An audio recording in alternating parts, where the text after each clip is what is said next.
lot of times that you play with bands and it's just like they might not even be bad. It's just like nothing that like stands out or whatever. But having said that, when a band does stand out, I think it even gives them a bigger spotlight than you would have normally given, because you just see so much sort of stuff. A lot of bands these days, you hear them and you go, oh, they like that band single. You know what I mean? Like you can watch them play and you're like, oh, they like Dillinger. You know what I mean? Or you see a band play and you're like, oh, they even like like Under Oath or something. Whatever. It's like this one band, and every now and again there'll be a band that you're just like, I don't know what makes them sound like that. And that's really kind of refreshing. When you're like either you like 3 or 4 bands, you hear it kind of in there, or you just don't even know, and that's really like refreshing to be able to witness, like as a band, because we see them every day, every single day there's someone, usually local or something, that's opening, and so it's really cool when you hear someone that's like different and kind of stands out. Yeah. Some of the younger bands, do you feel that they come from a different philosophy or ideology than you do? I do.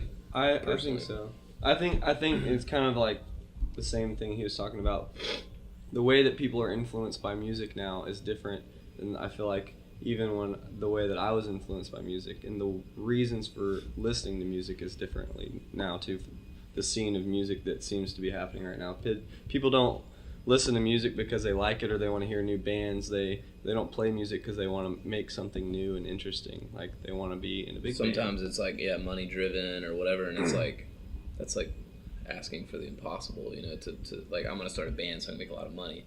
It's like there's way easier ways to make money, I'm sure. Mm-hmm. But I think a lot of the philosophy stuff that comes into it to play. I think, and not all bands obviously, but like some of my favorite bands, like when we're talking about favorite bands of all time, not just like right now I'm listening to this, but of all time, like you got the Beatles, you got Led Zeppelin, you got like James Brown, you got all these like classics that have stood the test of time. They're like some of our biggest influences. And then you ask like not all the time, but sometimes you ask a newer band these days, and they give some of their influences as people like, oh, I'm influenced by this band, and it's like, well, that band is obviously influenced by this band, who that band was obviously influenced by this, and then they go back to the Beatles, you know what I mean? And it's like, so therefore it's almost like these copies of copies of copies, but it's not like you go back to like Zeppelin writing like the best riffs known to man, and you go back to the Beatles, who just stood the test of time all the way through, all their whole career when they were together, ixnaying the solo careers of such artists, but a lot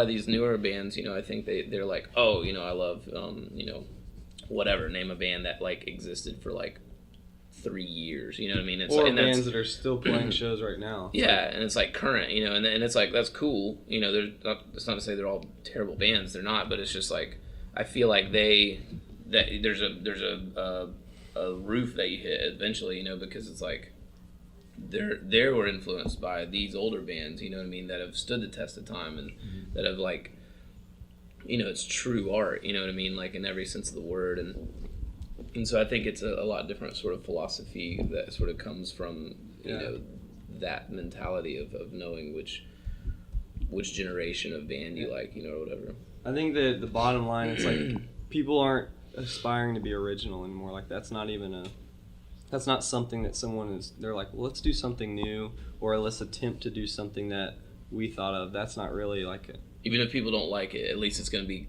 original. It's that's like, not even a goal. Like that's not a goal for a lot of new bands, and that's really strange to me. It's like, why would you want to do something that people are doing right now? Like, let's do something new. Or interesting. Attempt it, at least. Yeah, at least. Over the past 20 years, name a few bands that you feel are prominent, or bands that you feel have influenced over a couple decades. I think like there's bands like Converge. They like keep writing good records. You know what I mean? Like I don't know how many records they have. They have so many records, and like the last one that just came out, it's amazing. You know what I mean? And I mean, they're not done yet as a band, so you don't know where they're gonna go. But I mean, it's just like everything they've done is like different and cool, and like it's really so like inspiring to hear. So there's bands out there that are current, that I feel like will stand the test of time as far as they're not just putting out the same record over and over again, Mm-hmm. and but then and then obviously you got your like all the classics that everyone would know, like the Beatles and stuff like that have obviously stood like you can't argue that, but bands like Converge, I think they keep writing good records, and I'm sure there's every time I die they keep writing good records, and like they exist. What else? What about At the Drive-In or Fugazi or any See, of Yeah, those? those are all. I mean, At the Drive-In is amazing, but like, they had that sort of like, they died out while they were legends. They wrote like what ended up becoming the most famous, most popular record, and then they stopped, and that's like a stamp of like, it's gonna just die out a legend. You know what I mean? Like that, but it is amazing. I think it's cool. I think it'll stand the test of time. As far as for me, Mm-hmm. I don't know if you pop that in a CD of someone who's never heard of them this day and age. I don't know if they'd get it. But especially like we were talking about like in Casino Out and stuff like that. Like, it's just kind of it's a hard listen sometimes. It's not all like right there in front of you sort of thing. And I think sometimes that's hard to like throw in front of a kid. But they definitely rule, and they definitely like stood the test of time for me. Since we're talking about the younger generation of bands, how much do you feel that younger kids buy into public relations or marketing? That whole facade of wanting to be just a huge band. I think they buy into it. that's what. It's scary because that's what the music industry is now. It's not. Bands life expectancy is literally like 2 years. So, I mean, you sign on to some management team, they make you the biggest thing ever for a year and a half, and then you fall off and you're replaced by another set of 19-year-old kids that look even better than you and are basically playing the same songs as you. So, go ahead. I mean, it's crazy because they're in their heart of hearts. I feel like they desire to do maybe something good, but they're just kind of buying into this like cheap, like system. I don't know. It's like a formula, but you can read entire articles on bands and it never even mentioned music. You know what I mean? And that's the thing that gets kind of weird. It's like even at the Drive-In as a perfect example. I remember when they were like huge, always talked about their kids' t-shirts, their tight jeans, and their afros. You know what I mean? And it's like, and as a true fan of their band, I always thought it looked cool, but I'm like, they do write good music, you know what I mean? Like, you don't have to just focus on all the external stuff, but I feel like you can read entire articles nowadays on bands, and it'll talk about, how they just graduated high school, and they this, and there's that, and the all these external things, and never mention music, and it's like, that is the original core of what is supposed to be going on. There are these little branches that you can talk about, but like, when a whole article talks nothing but all the external stuff, I think there's something sort of like backwards about that, and I don't know if that's the media's fault or the or the band's fault, because the music is all the same questions, all the same answers, and therefore they have to figure out what else how is this going to be different interview than that interview. And I don't know, but I do know that that's something that's a place that we live in nowadays, where it's like you can read entire long articles and never even talk about like the music. That's just the band side of it. If you think about it from the kids coming to the show, like if you go to a show where those kind of bands are playing at, the kids aren't there to hear the music. They're there like you would go to the skating rink. When I was a kid, you go to the skating rink because that's where everyone's at. That's where the hot girls are at. Yeah, that's where all the the babes Ninja Turtles are. games are. That's right. And so people just show up because that's where everyone's at that show, and they buy the shirt like it's a fashion. It's a clothing company or something. It's not a band. They bought that shirt because they saw everyone else wearing it, and then they'll buy the next band shirt because everyone's wearing that. And it sucks playing shows like that because there's no passion in the room. You're playing to a bunch of people that are like looking around to see if everyone else is stoked. Yeah.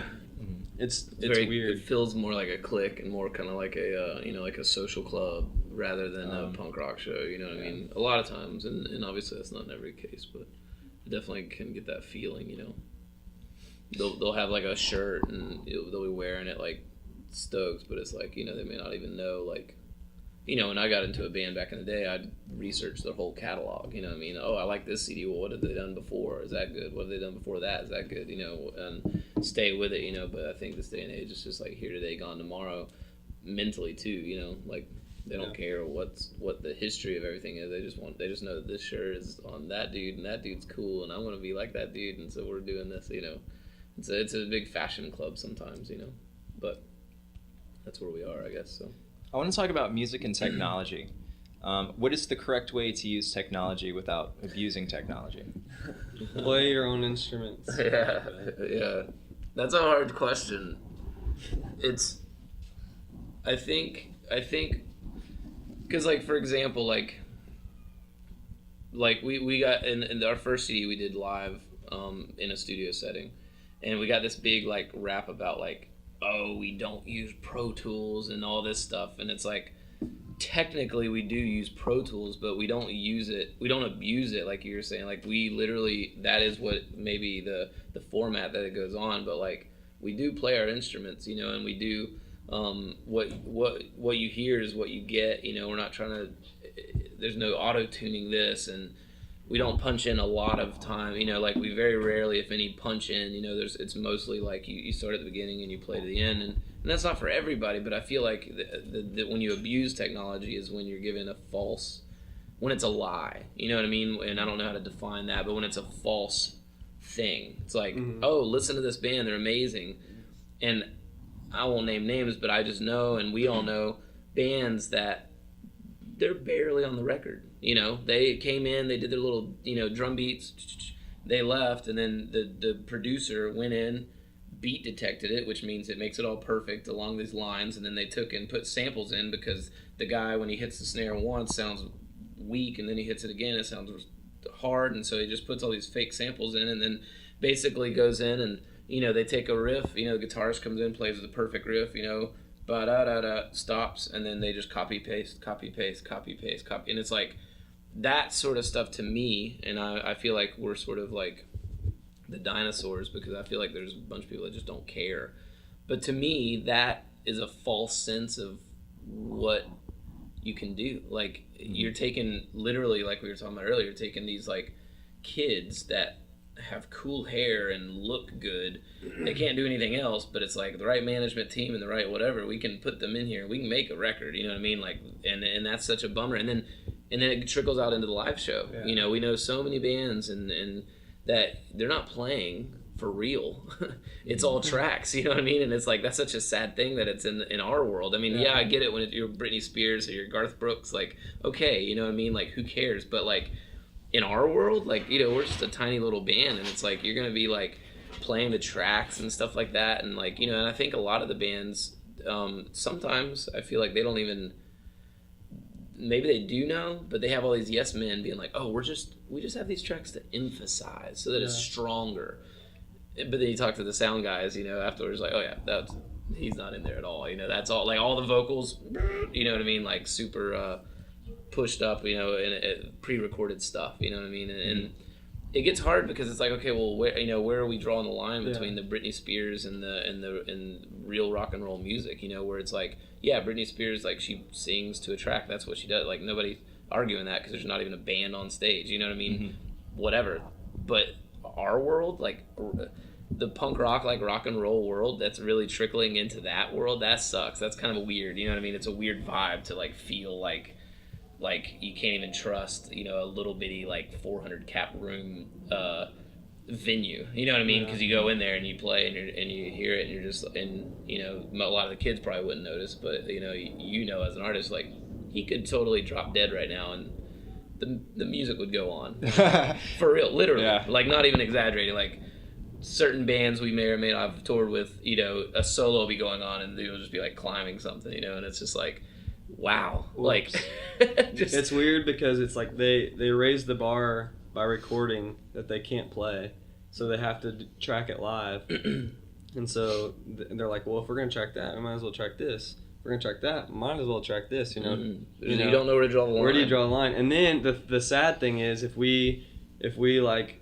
we're like, hey, just want everyone in the crowd to know that none of these people are playing, probably those kids wouldn't care. And so it's like, why would the band care? You know, it's like this whole weird thing that's happening. Again, little to do with music, more to do with good looking dudes on stage, more to do with the fashion behind it, you know, and but even talking about it, I mean, it just sounds like such like old dudes that are like, y'all don't know nothing about, like, we don't care. It's just we don't like, really care. We're just answering a question, but at the end of the day, it is true, and I think there are people out there that would be bummed if they knew that they were hanging out in like a 300 cap room and what they heard wasn't reality.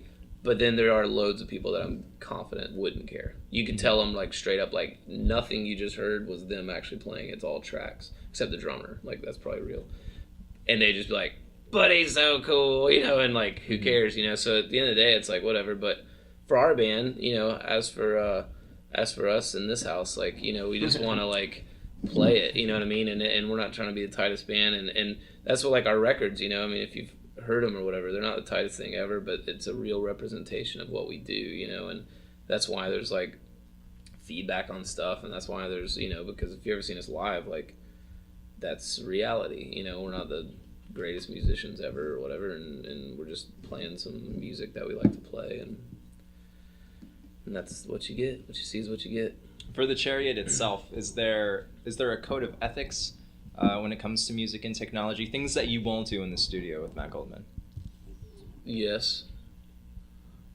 Copy. We won't copy paste stuff. We won't. I mean, obviously, I won't auto tune stuff, but I'm screaming most times. So there's nothing auto tune. But we like. He plays all the drums in real life. Later on. Yeah, they're not sampled, which is a code of ethics by Matt Goldman as well. He's a drummer, so he's very like, I want to take the time to make the snare sound good so that we don't have to do that, you know. Did you play to a click track? Nope. No. If you can't tell. Yeah, I know. Yeah, try putting a click on that. Yeah.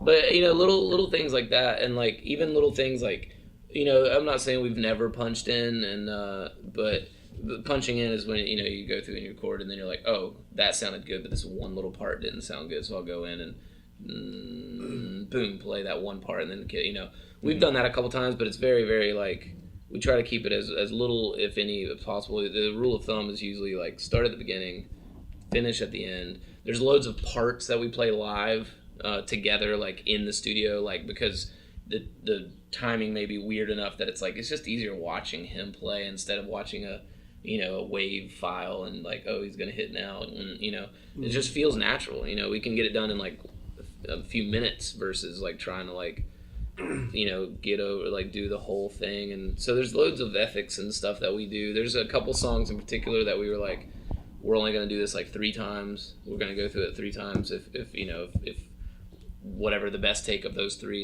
is done, you know, that's what we're gonna do, you know what I mean? And like just loads of little things like that, but I think the difference between us and some bands is like, a lot of bands, they record a record and then they have that record, and then the rest of their lives they're trying to perform that record live on stage. They're trying to make that record happen on stage, and I think for us it's backwards. We like what we do live. We're a band because we like playing live. I think I speak for everyone. Like, I love recording, I love writing, but I really only do that so I can play more live shows. Like, that's what I want to do. So therefore, we take what we do live and we try to make it feel and sound like that on the record. So that way, that gives us the freedom to do whatever we want live. You know, we cut songs in half. We take parts that we like from this and this, and it's like, that's great on the record, but we're able to mix and match and make, you know, what we do live the priority, you know. And so to do that, you have to actually play it, and you have to actually sort of like, you know, hash it all out when you're in the studio, you know, instead of just the comforts of play it once perfect and then let the producer go in and fake it all on there, you know what I mean? And like, same with vocals, you know, a lot of times they'll do the chorus, you know, da da da da, and then they're like, cool, and since it is to a click and since it is to a thing, you know, they just take that and put it at the next chorus, take that, put it at the next chorus, and they're done, you know. And it's just like, I don't know, that's just something that we've never done, and I don't feel like we'd ever do or whatever, because I don't know, I like to know that, like, oh, a human being played that, you know.